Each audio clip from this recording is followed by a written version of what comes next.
webinar. Thank you. And this is the second part of our small business webinar series out of, I believe, 7 webinars.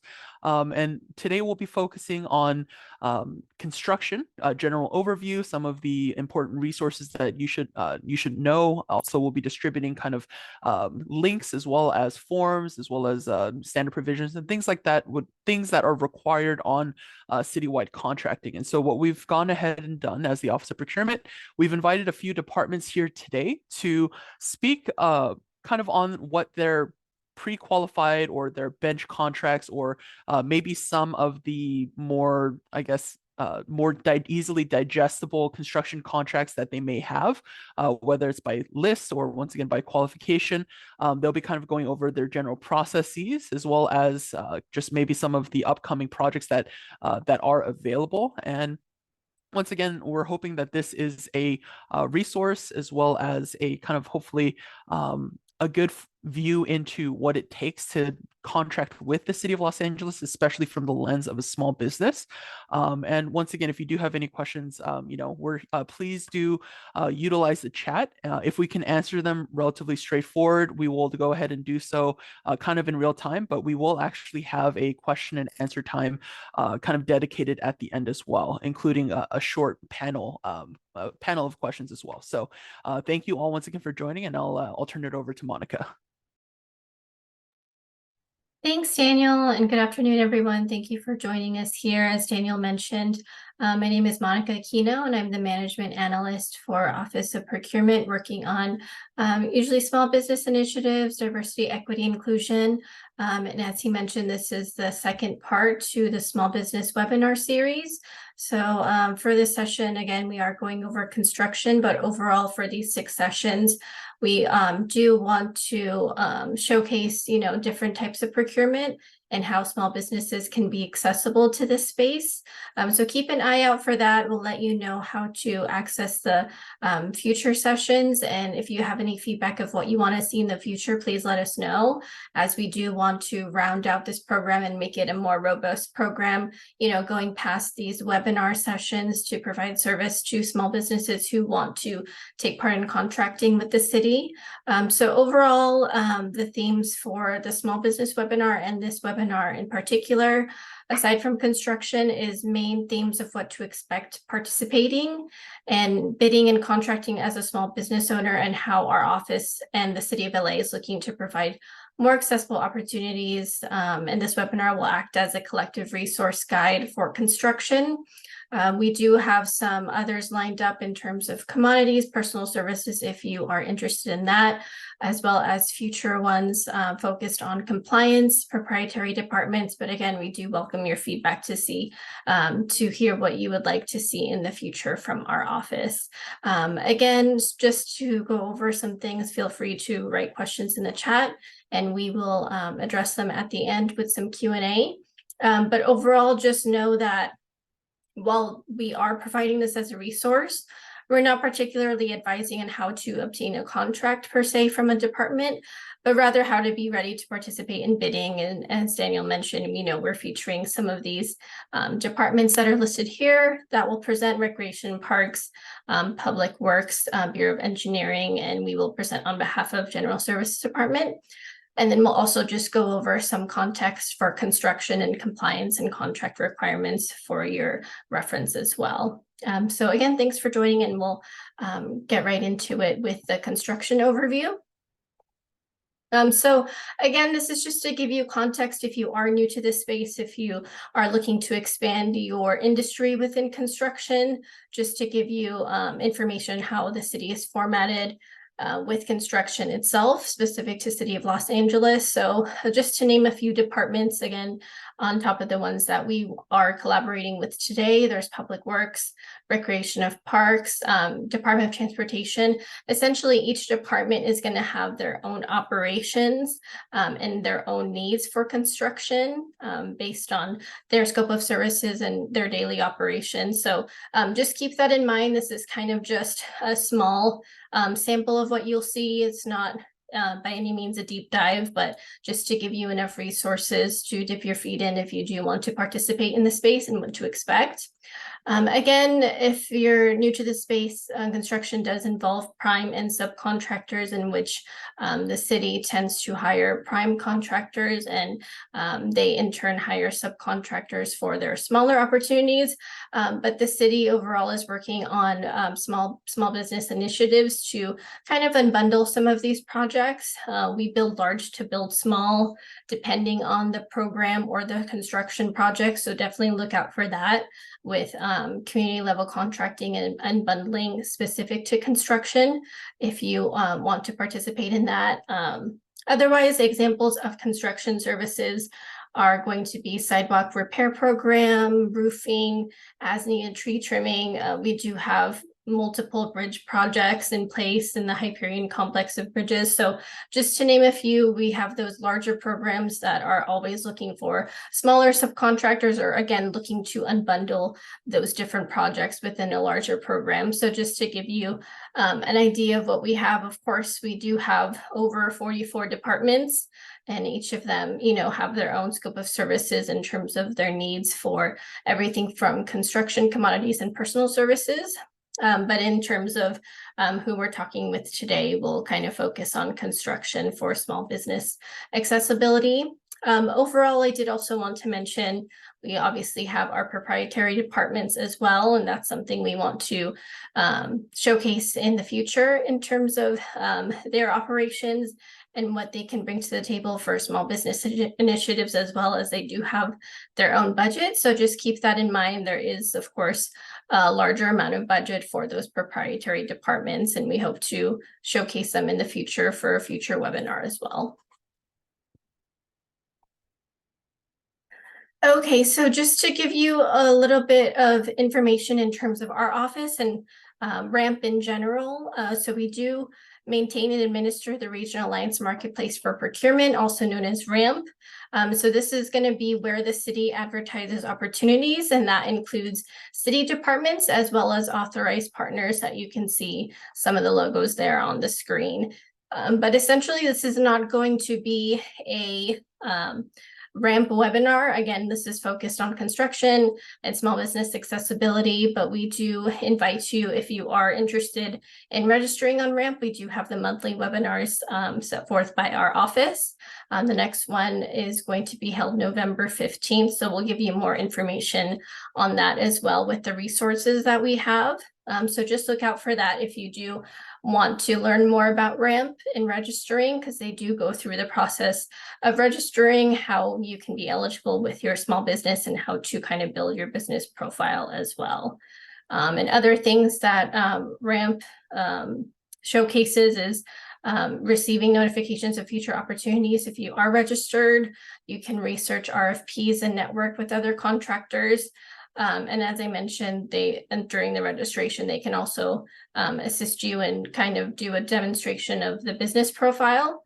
And then you can also apply for LBE, DVBE, and verify your certifications. And that's overseen by the Bureau of Contract Administration. As I mentioned, we can go over, compliance and what's overseen by BCA in a future webinar.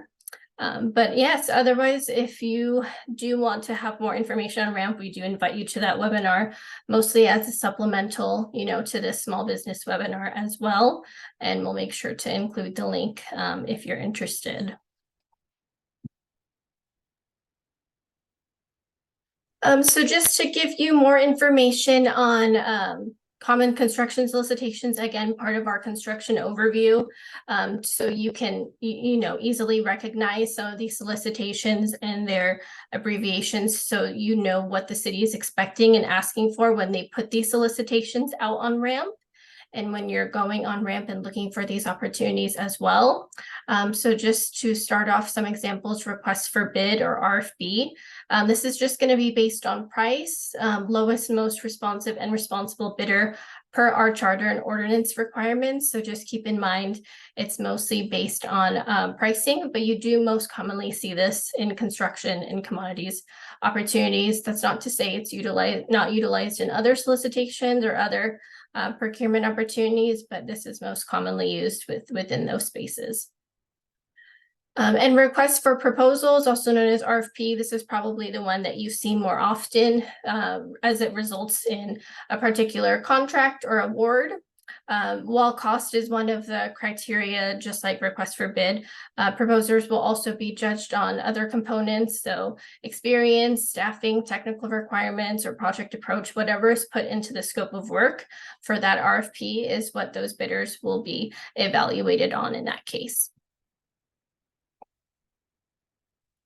And then common construction solicitations in terms of request for qualifications or RFQ and TOS, task order solicitation. So these type of solicitations kind of go hand in hand in the construction space. And again, it can also be utilized for procurement strategies within commodities and personal services, but it is most commonly used with construction.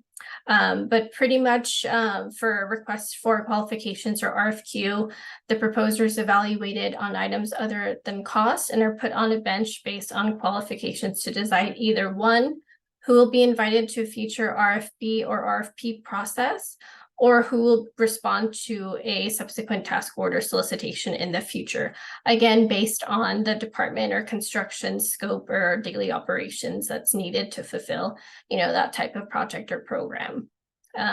And for task order solicitation, essentially when a pre-qualified on-call contract is executed, one or more of the pre-qualified firms are later issued a task order for a specific project.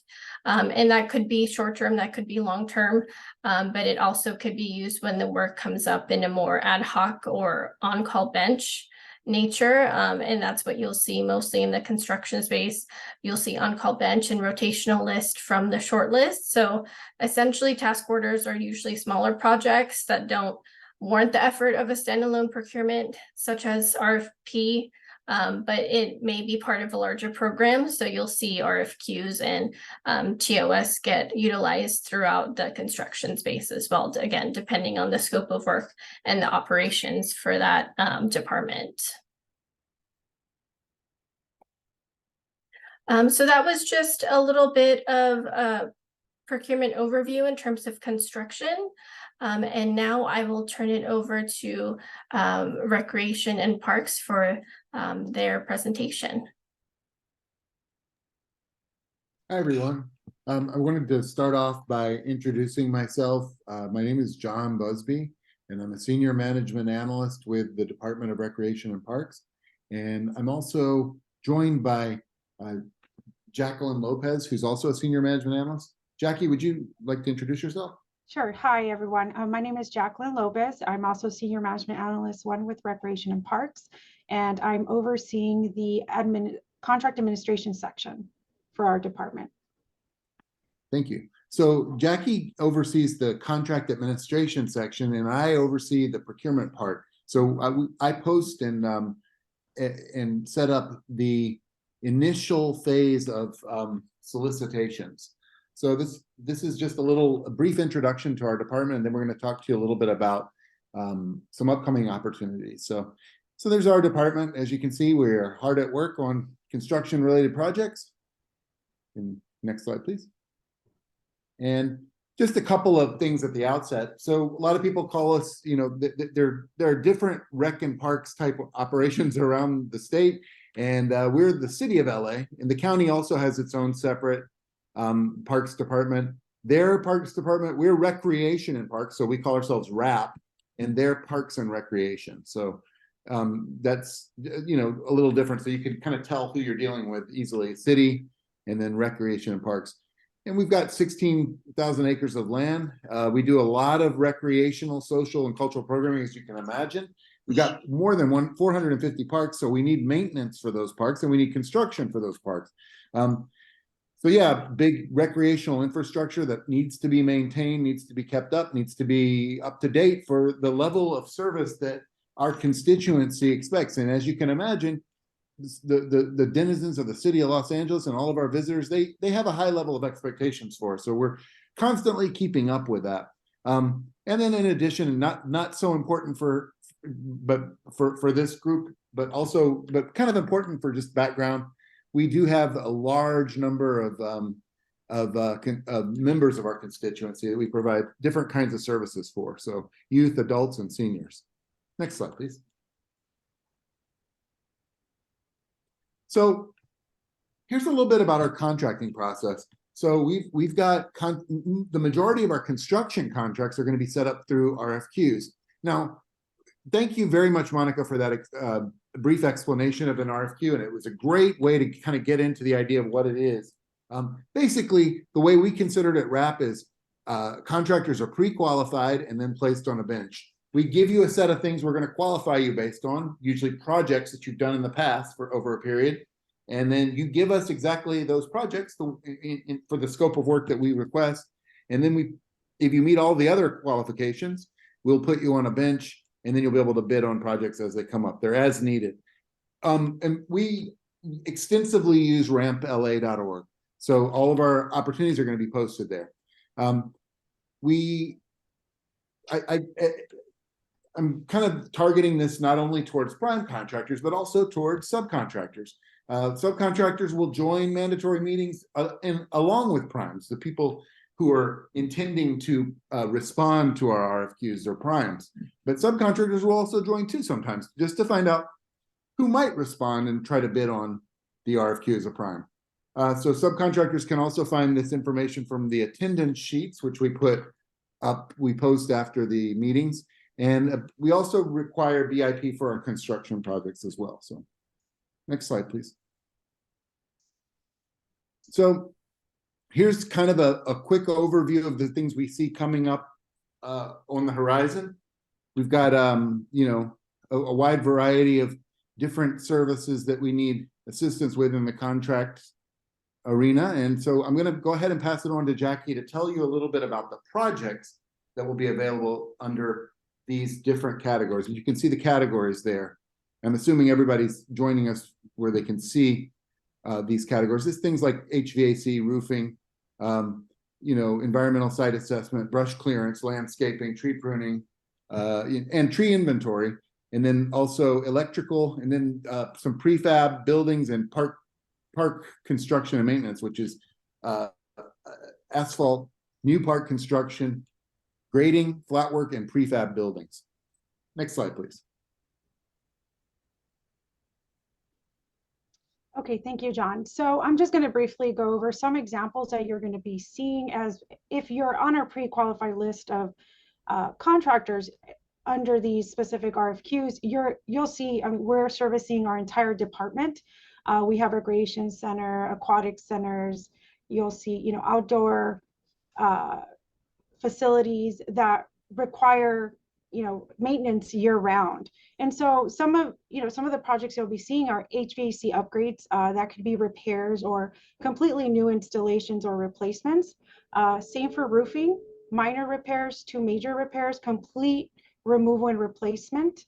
As needed brush clearances, we just started this program about 3 years ago. And so this normally takes place between April to July. We bid out approximately 250 brush clearance packages throughout this time frame, and we have a bench of over 5 contractors that compete for this work. We're bidding out packages on a weekly basis, and the work needs to be completed to meet deadline and be in compliance within 20 days. We also have a landscaping program that we run from June to July fiscal year. Approximately 70 non-RAP facilities that we are responsible for maintaining. That includes some LAPD sites, general services sites like your municipal buildings, city halls, as well as fire stations and animal shelters. Next slide, please. Tree pruning and removal is mostly used to support our forestry division within our department. It could be small trees, small scope of work, not many trees to large areas, entirely within our park system, complete removal or tree trimming. Electrical construction, upgrades of existing lighting systems, park security lighting, sports field lighting, or lighting to the interior or exterior of our buildings.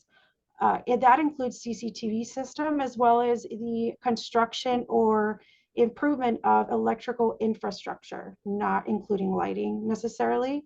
Park facility construction is one of our most often used bench of contractors. That's because this specific bench has multiple qualifiers: asphalt, new park construction, grading, flatwork concrete, and prefab buildings.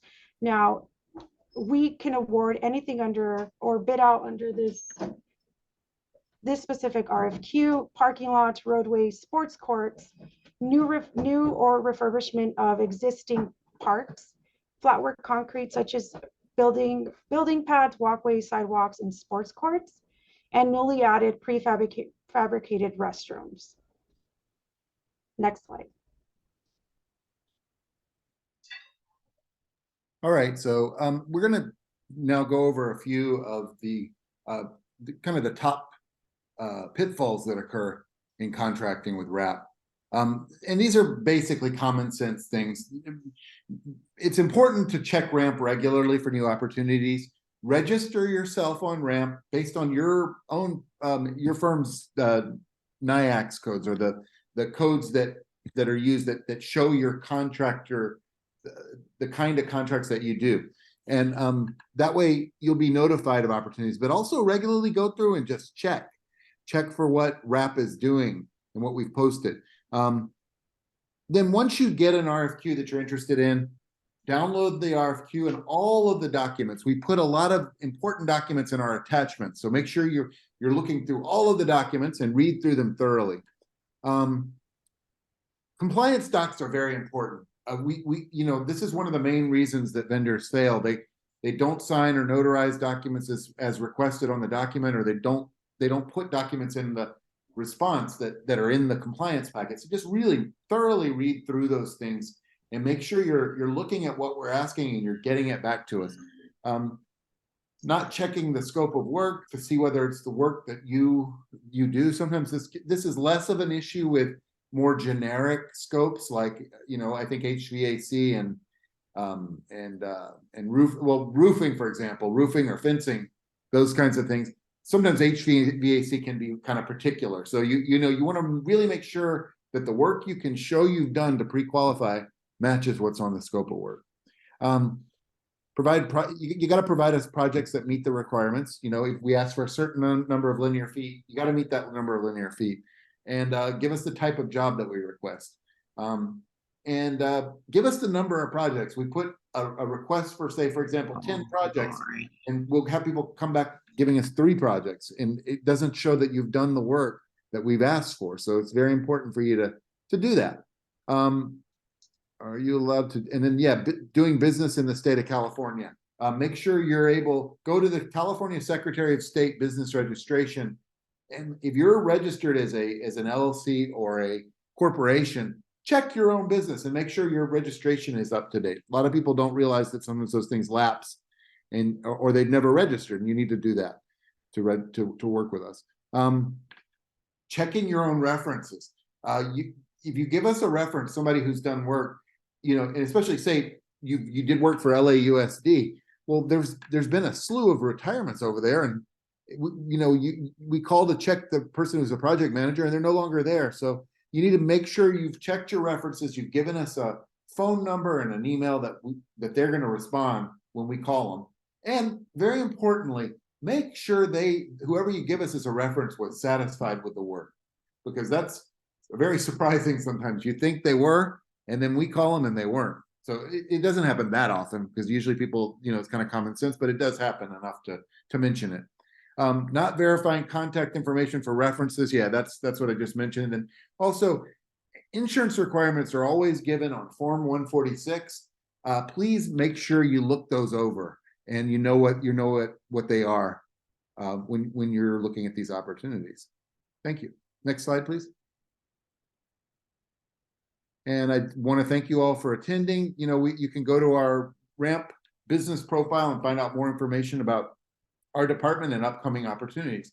Thank you very much for letting me have a chance to talk to you today. Thank you, John, and thank you, Jacqueline, for providing the Rec and Parks presentation. And like we mentioned, when you do get copies of the recording and the presentation, all the links will be active. So we did link the Recreation and Parks ramp business profile for you. And we'll go into the next presentation. Again, as a reminder for the questions, if you do have questions, please put it in the chat and we'll do our best to address them live as we can. Otherwise, we will have time at the end for some Q&A for both of the presenters as well as our office. So moving on to the next presenter, and that will be Najia with Bureau of Engineering, Department of Public Works. Thank you. Good morning, everybody. My name is Najia Jami, and I'm a civil engineer associate with the Department of Public Works Bureau of Engineering's Project Award and Control Division. Today, I'll be discussing construction contracting opportunities with the city, what types of opportunities BOE has, and the requirements to bid on these jobs. Next slide, please. The types of construction opportunities that the BOE advertises for bids are the construction of city facilities, work done on streets and bridges, and stormwater and wastewater pipelines. Sometimes we may have different types of on-call contract opportunities available on RAMP, but almost all or just about all of the jobs that we have out to bid are requests for bids. So it's going to be design, bid, and build. Next slide, please. And in order for bidders to be considered for these opportunities, they must meet the mandatory subcontracting minimum requirement.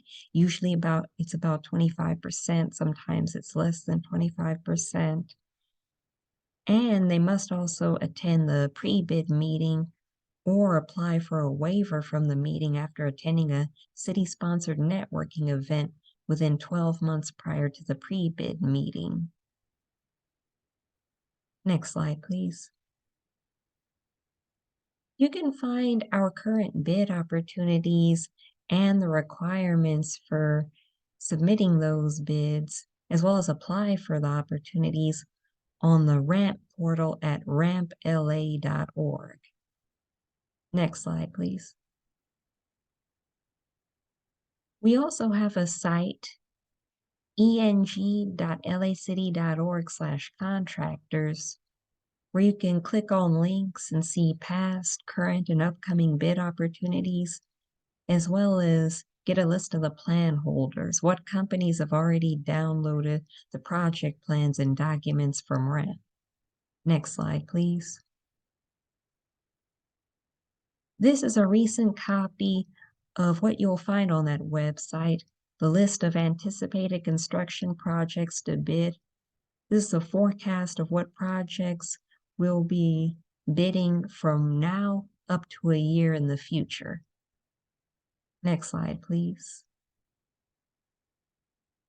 And here's a sample of a project was posted as currently out to bid. And it has pre-bid meeting details. It also has information on the project manager and their email address, how much money the bid is estimated to be awarded. Next slide, please. And here is the plan holders list.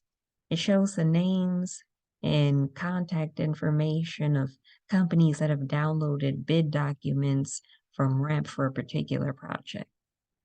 Next slide, please. And here are the historical bid results. That's a list of bidders from the lowest bid amount to the highest. And you'll see that once you click on summary on the right-hand column, it'll give you a list of all the contractors who've bid on the project with the lowest bidder at the top, and then it's going in order of increasing bid amount to the highest bidder. And that information is recorded once the bidding window time frame is closed. Next slide, please.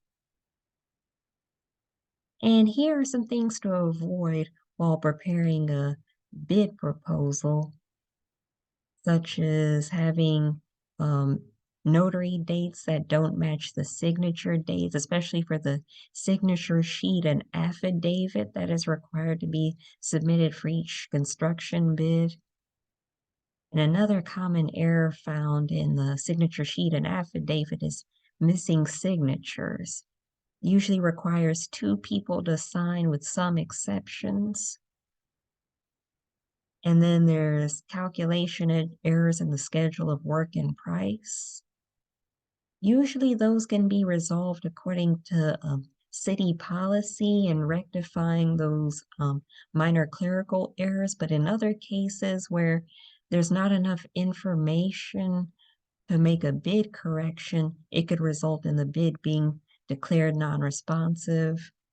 And then there are other errors such as a missing lump sum amount for work being bid as a lump sum total, and incomplete Schedule A and RAMP. So if the error is minor, you may be contacted by a city agency asking you to make a correction or sign a form acknowledging a corrected bid amount based on missing information. However, if the error is significant and it cannot be resolved or it's not permitted to be resolved due to city policies, it can cause the entire bid to be declared non-responsive. Next slide, please. Here are some examples of bids.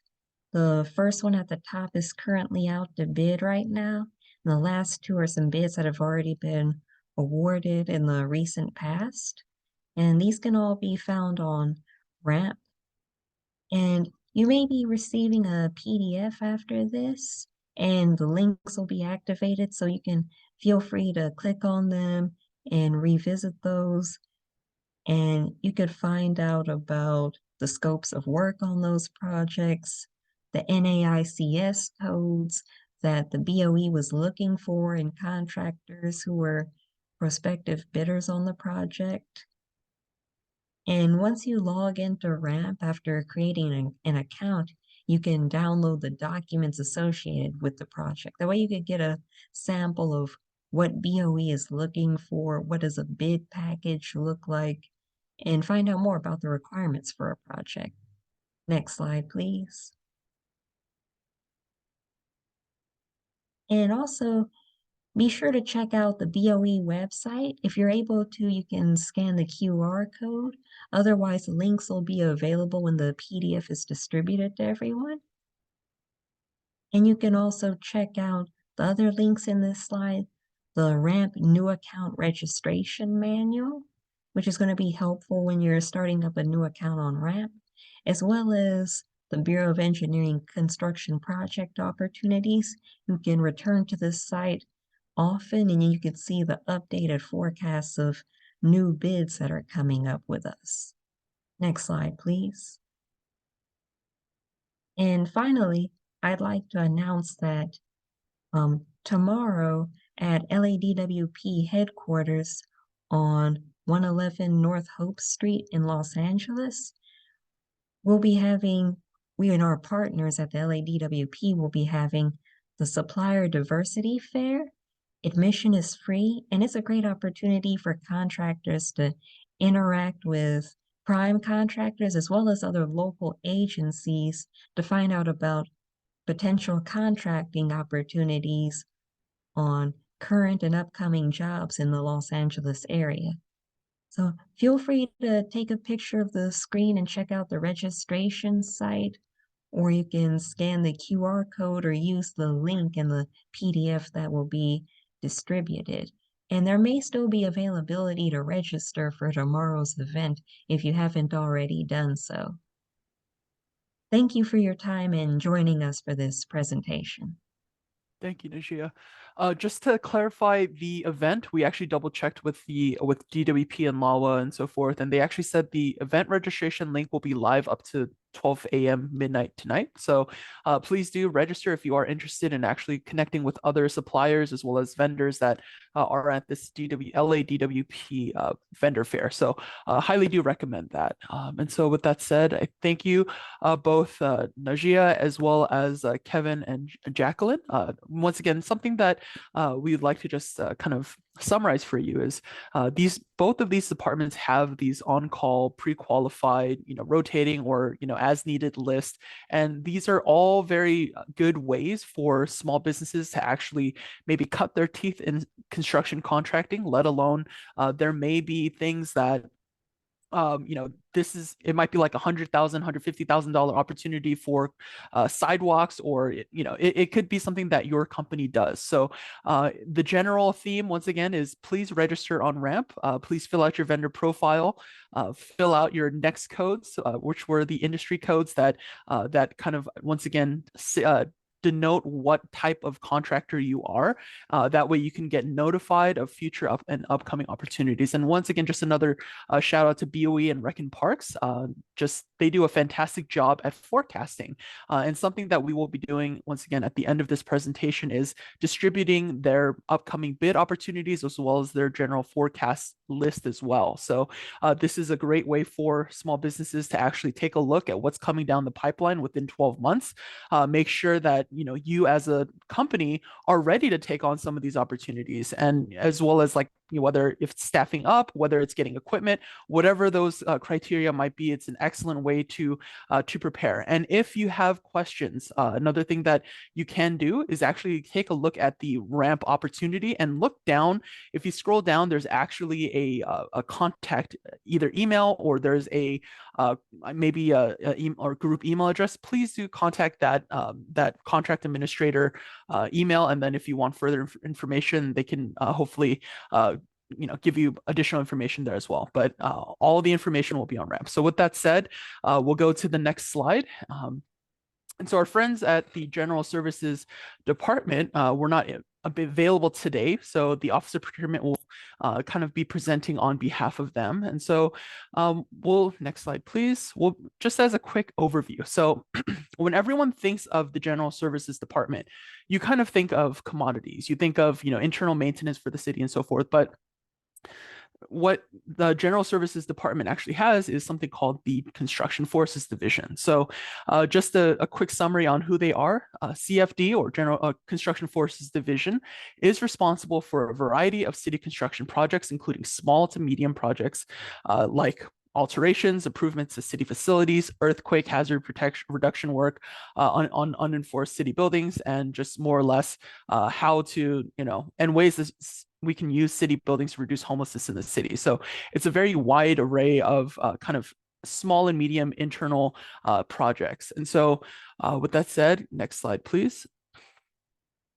So the way that the General Services Department is structured is they also kind of operate on as needed lists. They do run bench contracts, as well as a kind of interesting maybe fact about GSD is when you actually sign up to work with General Services Department, you yourself are actually signing up to be a subcontractor to the General Services Department in these categories that they actually they do for the internal, whether it's construction, maintenance, or whatever it may be. And so what they do is they look to hire about 10 to 15 vendors per category. And we will be, once again, listing out or we will be providing that bidding schedule, so you can actually see what areas the city actually is looking to hire subcontractors. And then past that, Construction Forces Division also administers, and they do administer these bidding schedules as needed list as construction projects. So once again, these are small business accessible opportunities. We think this is a fantastic way to kind of whet your appetite into city contracting, as well as just get a good view into what this public procurement space looks like for construction. Next slide, please. So a few examples of projects are the installation of energy efficient lighting systems, elimination of health and safety hazards, installation of drought tolerant landscaping, reduction of security risks, elimination of physical barriers to the disabled office or disabled, excuse me, office remodeling, and construction of temporary emergency shelters and storage facilities for the homeless. So once again, not these huge buildings that they're building, but once again, if it's on city facility, CFD would be the ones to tackle it. Next slide, please. CFD also looks to administer bidding schedule and as needed lists once again for construction projects, and kind of a few more examples of I guess maybe some of the industries that they may be looking for. It is flooring, concrete construction, plumbing services, roofing services, landscaping and irrigation, providing and installing temporary shelters, engineering, various types, pipe services, terrazzo services, wastewater services, and more. So with that said, please do register on RAMP. You will find all of their opportunities on RAMP, as well as you will be notified when the General Services Department will actually be posting an opportunity for bid. So we will be once again sending out that list of opportunities that are upcoming for General Services Department, as well as you will be receiving a list from BOE as well as Rec and Parks as well. So yeah, just peruse that. Please do study it up. And something else that I believe Kevin said earlier is attend those pre-bid meetings. That's an excellent way to actually network with other prime contractors, other subcontractors, and actually just know who's on the project. You might not win the job, or somebody else, or you may win the job, and you'll just want to know who you can actually rely upon, build relationships, and actually make sure you have a strong network moving forward as you're going down a construction project. So just a general I guess tip there. And from here, next slide, please, we'll be going into just a very light introduction into public works compliance.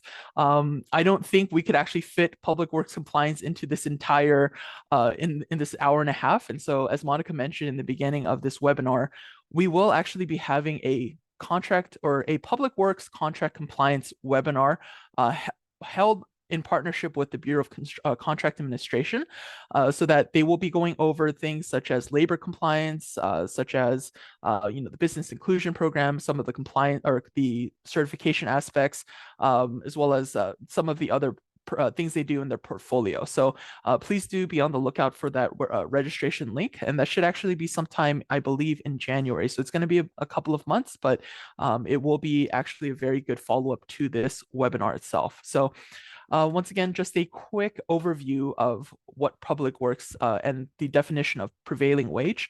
All of the projects that were aforementioned or previously mentioned in this webinar also do kind of fall under prevailing wage.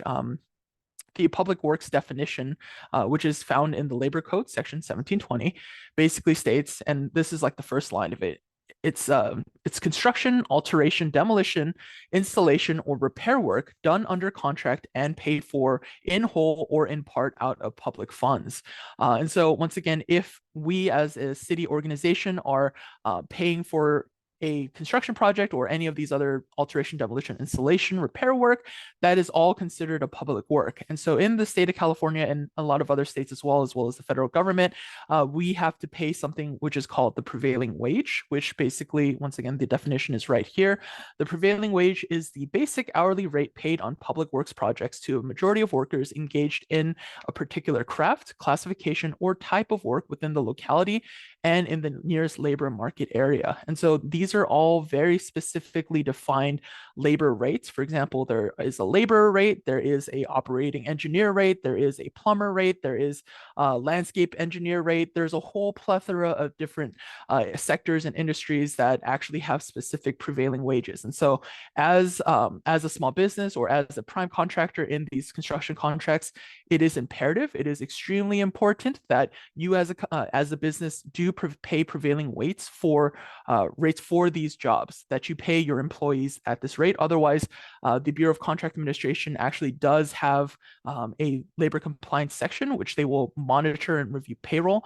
We don't obviously want to penalize our partners and especially our vendors here, but if there is if there are anomalies found, they will investigate that. So just as a quick overview of what Public Works as well as prevailing wage is, and then in a couple of months, we will have that follow-up there. So the next slide actually does contain a few links that we believe are very helpful. Excuse me. The Department of Industrial Relations is actually the agency that monitors labor compliance as well as kind of the labor code within the state of California. And if you are actually doing work within construction work within California, you should actually also apply for the what is it, the DIR PwC 100, I believe. But the link is there. Please do register yourself as a public works contractor, and there is actually a database of contractors throughout the state of California. So that is a helpful link there. Please do peruse it and just get familiar with that website. And then second to that is the Bureau of Contract Administration labor compliance resources. Here you'll find a lot of what labor compliance is, contact information, as well as BCA does a monthly, I believe, web or a seminar on labor compliance, and so you can find out more information there. And if you do have any other questions, please do reach out to the Bureau of Contract Administration. So, and then next slide, please. And so something we actually included in our attachments is the standard provisions. This is just the overall, as a contractor, this is what you're signing up for. These are the terms and agreements that the city has set forth. This is a very good way to actually see what the city requires as, I guess, as a person, or as the entity who is contracting. And then what do you as the contractor, what are you responsible for, and what are the terms and conditions that you are agreeing to by doing business with us? So we've gone ahead and attached the standard provisions here. Highly recommend that you as a small business do get familiar with this as well. So with that said, I will go ahead and I will turn it over to Monica. Thanks, Daniel, and thanks everyone for providing those helpful resources. So as we mentioned, when we do send out both the recording and the PDF of this, you'll be able to access all the links. Especially we do encourage the Rec and Parks ramp and the BOE ramp links. Again, as we mentioned, you'll be able to kind of see those documentations when you register and download those samples that they provided. And what's good is that, as Najia mentioned, you can see what the specific scope was, whether it's for BOE or Rec and Parks. We have some samples from them as well that we'll send out. And chances are, if maybe it won't be something that's, exactly the same in the future, there's going to be something similar with the scope. So it just gives you an idea of what to look out for, what kind of NICS codes they see, and their operations for utilizing their programs and their projects, again, with their forecasting. So just to give you more information on the resource links. So this slide will show you other business resources that also have to are entailed within our office, but also outside. So again, the small business webinar series is going to be a 6 series until the end of next fiscal year. So until June, we're hoping to get more webinars out to you in terms of commodities, personal services. And as we mentioned, we do want to showcase compliance more in depth with Bureau of Contract Administration as a guest speaker in a future webinar come January, and also proprietary departments as well. So you could get more information on their specific small business programs that they operate and maintain as well. So definitely look out for that. When you do register on RAMP, you'll get access to the newsletter, and you'll have more information on the dates and times scheduled for the future webinar series for the small business series. And then also the monthly RAMP registration webinar, as we mentioned, that's going to be specific to registering on RAMP and building your business profile. So if you want to sit in on those, we think it's a good supplement to, just to showcase how to navigate ramp, how to look for opportunities on there, and just how to get started in terms of researching what the departments are looking for, or any other authorized users that are on ramp as well, as it relates to the services that you offer. So definitely look out for that. And the next registration webinar is going to be November 15th, set forth by our office. And then additional City of LA procurement resources, we wanted to mention the business source centers do have a lot of workshops and webinars, either virtually or in person, that they offer in terms of procurement technical assistance. So those are definitely good resources to tap into, and they also have specific resources for small businesses as well. So we did link the 2 business source centers, PACE and New Economics for Women, for your reference.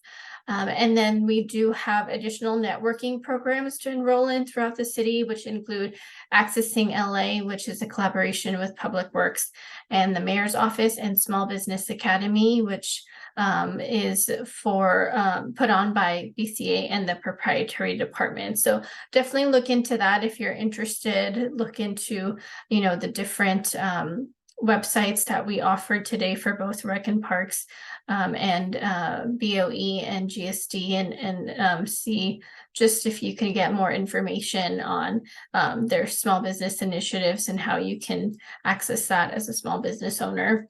And then the resource folder link is going to be linked on the PDF here, and that's just going to be compiling the information that we presented here, including a copy of the standard provisions. There's going to be some samples from Recreation and Parks that they offer, as well as the PDF copy for this presentation. Just look out for the email that will be sent out with the recording. And then just to give you key takeaways from this presentation, we just wanted to provide the links that each of the presenters, including GSD that we presented on behalf of for today's presentation, just their different business profiles on ramp. And the only exception is there is a resource for ramp for general services if you just search their construction opportunities, but we did add a link to the resource drive because we will have just a list of those contract bidding schedules that Daniel mentioned for your reference, and just for your opportunity to peruse that and see what's upcoming in terms of their forecasting. So just to have that in one place, feel free to look at that as well. And before we conclude this and open it up to some chat questions, we did want to just kind of go through some specific questions that we think would be helpful for both of our speakers that are with us today, and kind of just, take advantage of having them here with their expertise in terms of the construction space and, the operations they are working with in terms of small business initiatives. So we'll ask some questions to them here, and then we can go through some chat questions as appropriate. But if there's anything we don't get to, we can definitely send it out as a resource if we don't get to it today, when we do send out the email for the recording. Yeah, so I think with that said, if we can have John, Jackie, and Najia back on, we'll just go through about 3 questions, and then, if you can just speak to these questions from kind of what you've seen as either a contract administrator or program manager, especially within your, respective departments, just as any tips that would be helpful for the small business community that we have here. And so the first question on hand will be, what common traits and or practices do successful bidders and or contractors share? So once again, what common traits or practices do successful bidders or contractors share? And maybe I'll throw it to you, John, first, and then we'll kind of do a round robin as well. All right, great. And I think one thing that stands out now that I've got a large set of contractors I'm going through at the moment. For the last couple of weeks, we've had a lot of contractors come through, and the ones who are organized and thorough. They're both organized and thorough. The ones who they look at what we're asking them to present, and they give it back to us in a form that's coherent, where we can see that they organized it. They gave it back to us in the way that we gave it to them, instead of haphazardly just throwing documents together where we have to go sort through them. It makes a big difference. And it show and showing that you've read and responded to all of for an RFP, you've responded to all the proposals, questions, and for an RFQ, you knew what the qualifications were we were asking for and what we asked to prove it, and you gave that to us. Okay. And then also the compliance packet. I mean, it's there for a reason. We need to have it filled out. And if people kind of sometimes think, oh, well, maybe this isn't that important. No, please submit it. Please submit what we asked for and give it back to us. And make sure that you match what the RFQ is asking for, what our customer internally is asking for. Don't try to, if you know that you don't really meet the scope of work, you're going to get disqualified because you won't have the experience. Also, things like, your network of subs, you're going to want to have, you're going to want to be able to show you've done the work, and that you kind of have a tenacity and you're resilient. You're ready to get in and do the work. That's very helpful for us. Daniel, I did want to say, some folks have been sending me individual questions, and I've tried to reach out to all of them and say, don't do that. Please send it to the group so that we can all kind of see the questions and jump in and answer them. Sure. Do you want me to wait and answer those later? Yeah, we'll have some time, I think, after this question and answer session to answer those as well. So Sounds yeah, just good. hold So off and then. Yeah, if you haven't already and you sent me an individual question, please send it to the group. Thank you all. Awesome. Maybe from Najia or Jackie? I can Yes. jump in from, sorry, Naja. Just from the administrative perspective, just going over what our successful bidders normally, we find that they're contractors who are knowledgeable in the trade of the work they're coming after, and not only sending a body to attend the mandatory meeting, but someone who's actually knowledgeable in the trade and is asking questions on site. Some of their questions are, fair. They result in either having us reassess our scope, change it up, making sure we cover everything that we need to cover to have a successful bid session. And it makes sure when bids come in, making sure they're not missing a large bunch of the scope, because then they're considered non-responsive. And we're forced to exclude them from our bid session. So those are just a few things from actual contractors who are already on the bench list and who we invite out. We notice those trades, contractors who either attend themselves, are knowledgeable in the trade that the scope of work consists of, and also that they're asking questions prior to the bids being due. Thank you, Jackie. Najia? Yes, and I want to emphasize for the common traits, the best practices of the bidders that we in BOE see, is to emphasize what John and Jackie just said. Yeah, to be thorough and to ask questions, because the one thing that is keeping quite a few contractors from being considered responsive, resulting in their bids being declared non-responsive, is that sometimes they forget to do their business inclusion program outreach for special minority, women's, etc., disadvantaged business enterprises, or they fail to meet the MSN requirements. So the contractors that do well are the ones who read and go over the requirements and maybe make a checklist for themselves of what all the requirements, because our bid packages are dozens upon dozens of pages. So they make a checklist of what outreach do I have to do? What signatures do I have to get? What do I have to get notarized? And if there's an item they don't understand, just as was said before, they can ask questions. The PM, the project manager's contact information is featured in the bid package, so they can reach out, they can get their question answered, and that answer to level the playing field is going to be communicated to all the bidders and all the involved parties via an addendum to the bid. So the best practice for contractors is to continue to be mindful and maybe make a checklist of all the requirements in terms of outreach and in terms of documents, signatures, and notarization. Thank you, Najia. And I think with that, we'll probably pivot to the next question, because I think what you were just saying right there is a lot of it actually deals with preparation, making sure that, and John said it as well, being organized and prepared, and just making sure all of your documents and ducks are in a row before you actually jump into this field. And so the next question will be, can you give us your top tips on how small businesses can get ready to participate in city contracting? And with that said, I might actually just jump in here as well.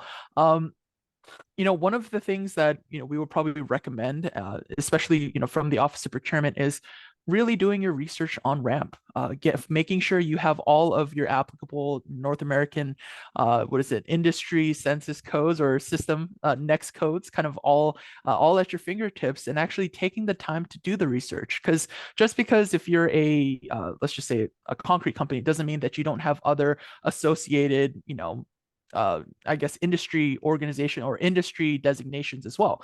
Hey, who knows? A concrete construction company could also provide consulting services or things that might not necessarily be straight just one industry, but it might be multiple. So I would heavily encourage you all to go to the census website. And I think if our ramp team actually has the Nextcode website, I would appreciate if you could throw that up in the chat. And then on top of that, being able to, this is one area that we'll get into in the future as well. But if you are a local city business, please do or city or county within the county of Los Angeles. Thank you, Rep Support. Please do register for a local business enterprise certification.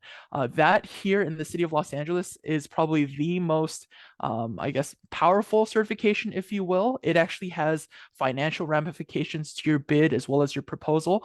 Just as a quick rundown, if you do apply and are approved for the local business enterprise program, you can potentially, as a prime contractor, get 12% off of your bid package, or as well as you might get 12% on your proposal points, on your RFP points as well. That is a huge number that I just want to super stress to the small businesses here. Please do register for that. And then, you can actually use that for your bids with the city. If you are a local county of Los Angeles, or even better, city of Los Angeles business as well, if you are here.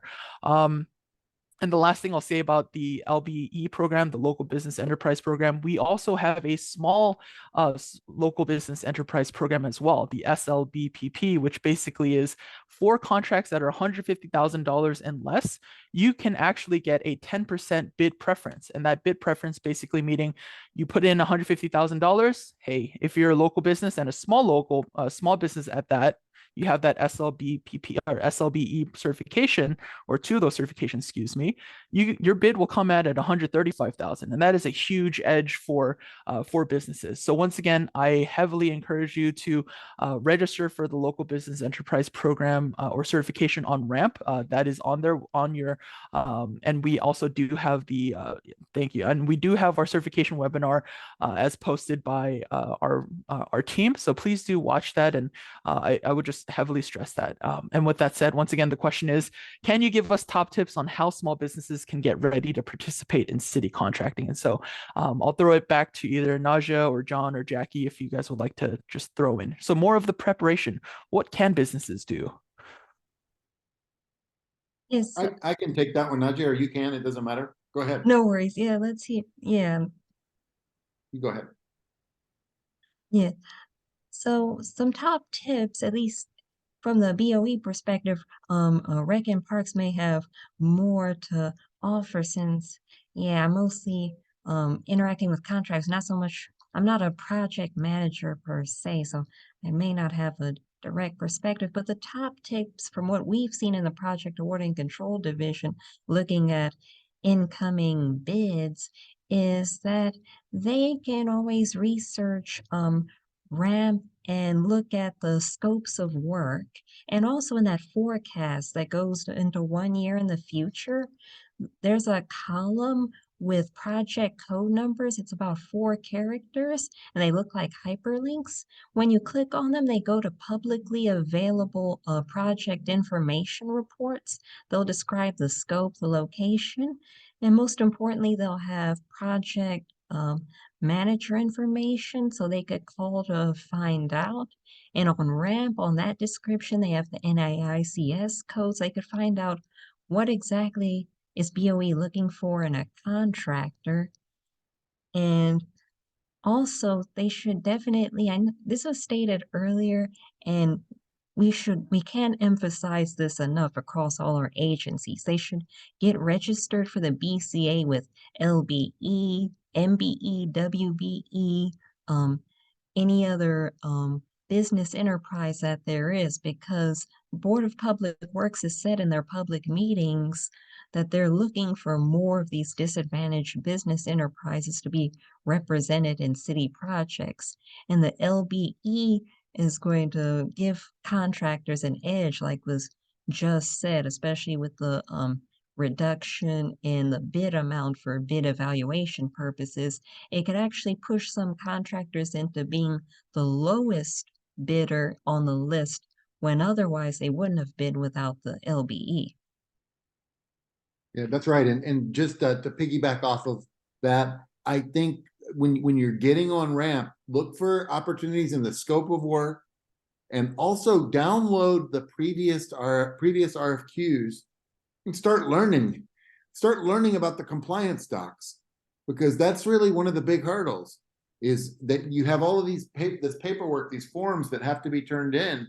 And if you download them and get started on it, you'll already know about it. So you'll be at an advantage when the time comes around for another opportunity. And opportunities are coming up all the time. Thank you. Yeah, and just to echo what John said there, we are also attaching a sample checklist of compliance documents. This is going to sound funny, but practice filling out those documents, because if you actually go through each of those documents that we've kind of organized, a lot of them actually, or there's a bunch of them that basically say it's due at the time of response. So when you submit your bid, go through those, fill those out, pre-fill them even, and actually just practice having those ready. Then there's ones that are actually due at the time of signing or contract signing.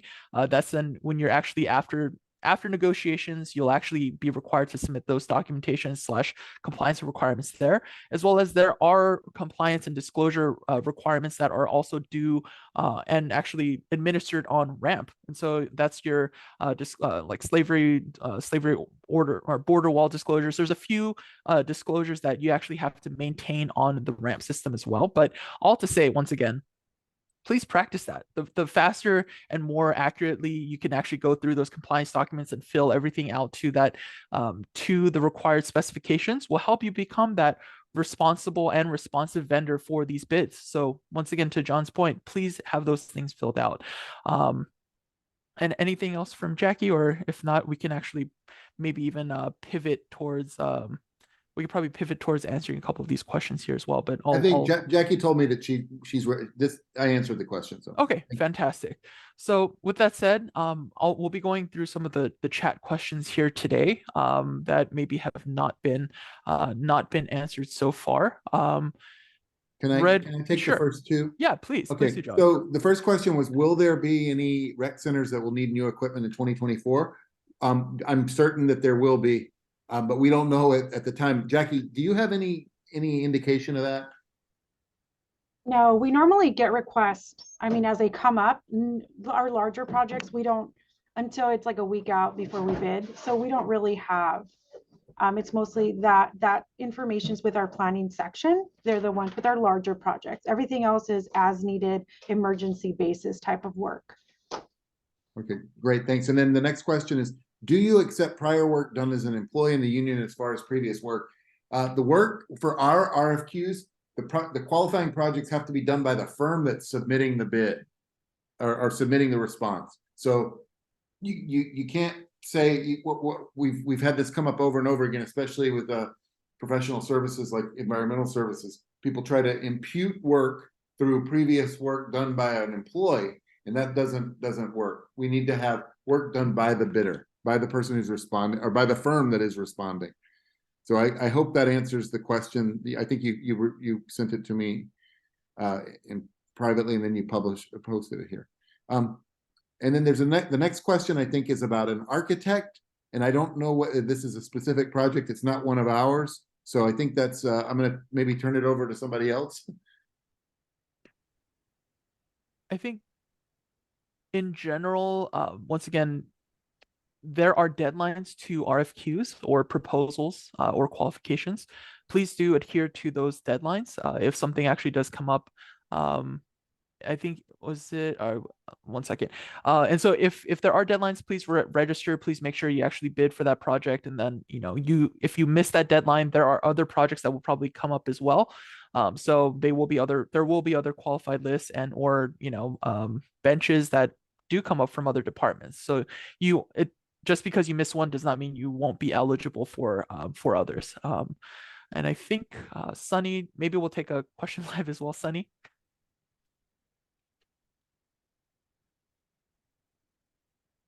Sunny, I think you're on mute still.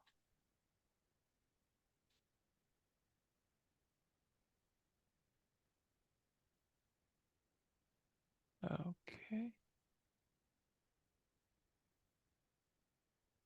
All right. I'll give Sunny some time. Let's see, are there any ones? Red one, I think you mentioned, can you partner up with a construction company? I'm guessing if you are a subcontractor or yes, by all means. And once again, as we mentioned in our in our presentations, please do attend those pre-bid conference meetings. If the business inclusion program is actually applied on a project, what that means is prime contractors are actually required to submit outreach, as well as they're supposed to email subcontractors within certain categories, if you will, whether it's minority, women, small, like local, even just kind of the rest of the businesses as well. They're meant to actually do an outreach blast. So that pre-bid conference meeting, once again, is a fantastic networking opportunity for you as a small business and or a subcontractor looking to partner and potentially even get work for the job, even if you might not win the project as the prime. So please do attend those, and you're more than welcome to partner. We've had companies actually sometimes even merge together or perform like almost like a joint venture, if you will, and actually participate on construction projects that they would not have been eligible for individually, but together they actually came together and created a quote unquote larger company to do all of the work as described in the scope. So definitely different ways to go about bidding on contracts here at the city as well. There was a question from Patrick Sia. Does that apply to subcontractors as well? But it doesn't say what it is he's asking about. Patrick, is there any way you could maybe unmute and clarify?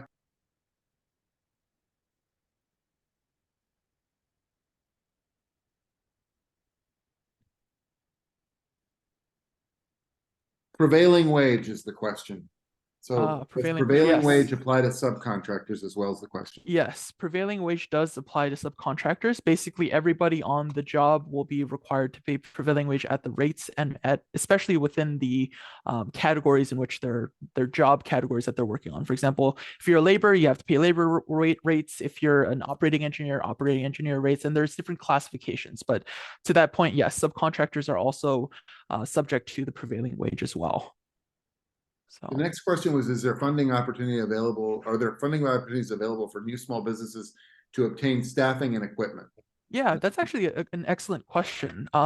While the city doesn't have a program quite yet, we're looking into it. We're seeing what is available, what's possible.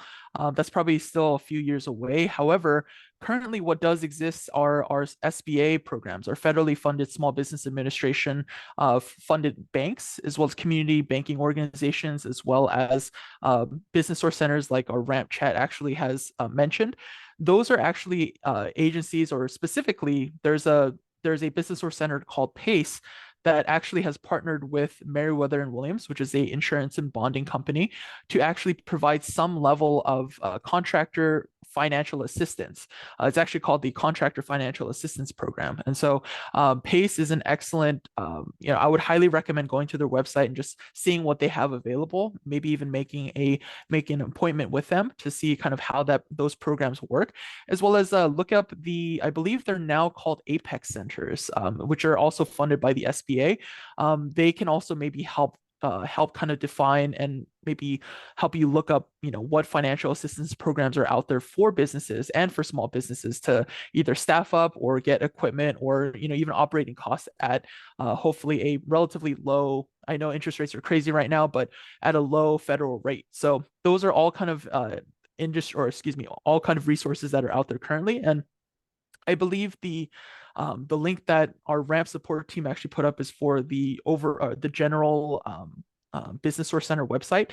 There is a area for financial assistance as well as access to capital. So please do check those out if you have questions in regards to how can I get a loan, what are the programs kind of available to me as a small business, and then that's all kind of out there as well. So.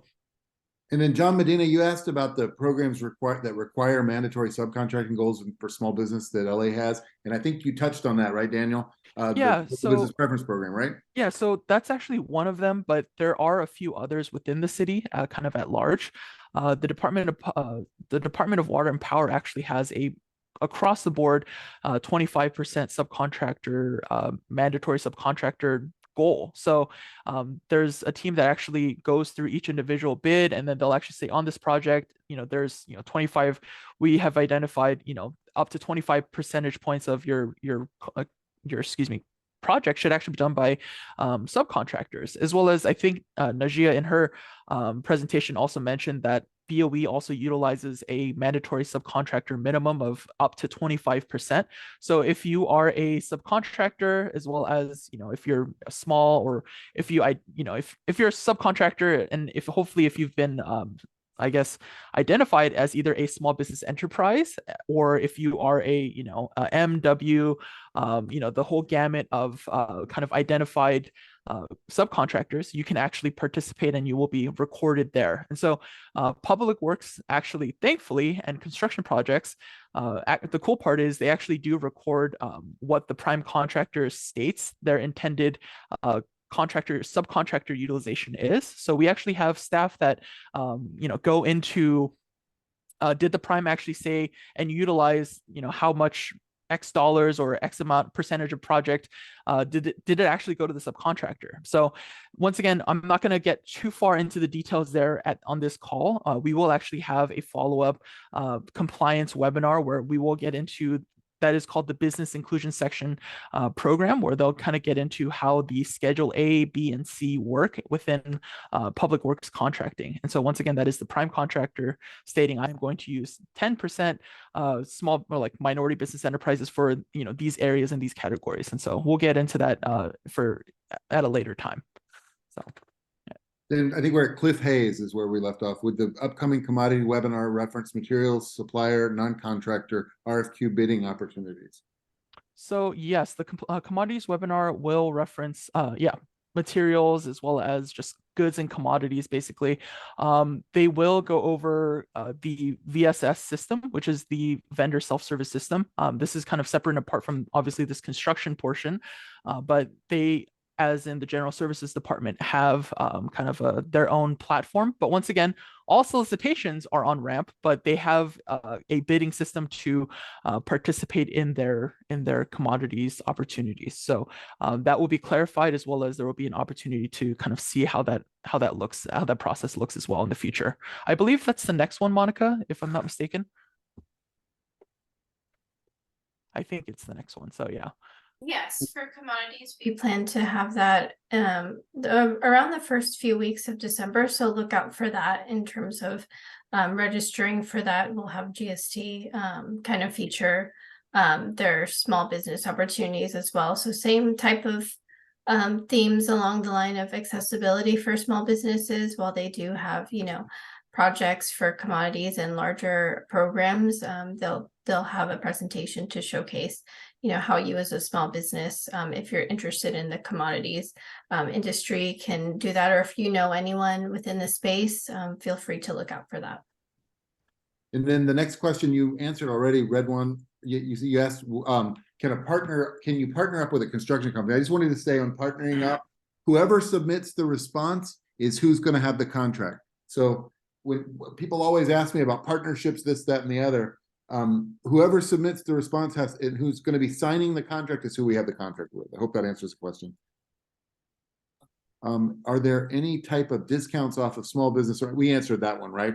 Yes. Once again, the small business and or SLBPP, Small Business Local Business Preference Program. But once again, go register for that LBPP, and get your small business enterprise certification from the state of California, DGS. Look up DGS SBE on Google, and then start that process if you're a small business and see if you qualify. And if you do, that's the easiest way and the quickest way actually to get your small business enterprise certification. And then you can go on Ramp, and then you can click on the SBE certification box, and then our staff at BCA will actually look up your registration with the state, and they'll actually verify it. So, get your LBE, your local business enterprise, get your small business enterprise certification from the state, and then you'll be eligible for that program as well. So, and once again, we'll have more information at the compliance/BCA webinar when it comes to certifications. And Daryl, you commented on my answer to your question. You said, I now own my business, but in the past I was working as a union employee. Again, whoever responds to the bid as a prime, or the response to the RFQ, has to be the person that owns the business and has to have done the work. So the business that responds, that's going to be signing, has to have done the work. You can't impute work from an employee or even from yourself unless you did it for the business. And then I think the next question, I can answer Sunny's question. Is experience required in the public or private sector? We write that into the RFQ. So if we specifically want qualifying projects that have been done for public sector clients, it'll be in the RFQ. And then, are there any categories where more participation bids are needed? I think we talked about that, local businesses, right? And then we're getting down, I think we're down to the very end. Yeah, thank you, John. I appreciate that for moderating the questions. And yeah, if there are any other final questions, or if not, we'll go to the next slide, which I believe has just the general contact information. We actually have a new system to intake questions from the general public now, as well as our city departments. The website is here, which is snow.lacity.org//ramp LA. And so please do utilize that system if you do have general questions. Our team at our support and assistance group will actually route those questions to the specific department or team within the Office of Procurement that can actually answer those questions. So once again, have that on book, or just make sure you have this information there. And finally, follow us on social media. So, this is something that we started in the last few months. Our LinkedIn, I believe, has about 450 followers right now, but we just launched it about a couple months ago, which we're excited for. You'll find more kind of information as to these webinars, as well as potentially other opportunities that departments have asked us to basically blast out there, as well as, if you see here, we have a YouTube page where all of these, please click it and please look at them, because we actually have a lot of our webinars, as well as these previous small business webinars that are actually all posted and categorized on the YouTube page as well. We have a Facebook as well as an Instagram. So with that, please follow us, and then we're excited to have this out there. And I think, Cliff, just right now, also just maybe as a last question, do material supply RFQs have SBE or LBE goals? They can actually have, they do actually have the local business preference program on them as well, especially if it's with General Services Department. They should actually have, I guess they allow preferences and so forth there as well. So yeah, so we'll have more information at the next webinar for commodities purchasing. So with that said, I just want to just once again shout out both Rec and Parks, Jackie and John, and then BOE with Najia for just hosting this with us. And thank you, Monica, for supporting this as well. And thank you all for once again spending a bit of your afternoon with us. And we're looking forward to seeing you at a future webinar, or if you have questions, once again, please do email us, and we're more than happy to reach to chat with you as well. So with that said, thank you all, and then we'll see you again. Take care. Thank you, Thank you. everyone. Thank you, everyone. Thanks, everyone.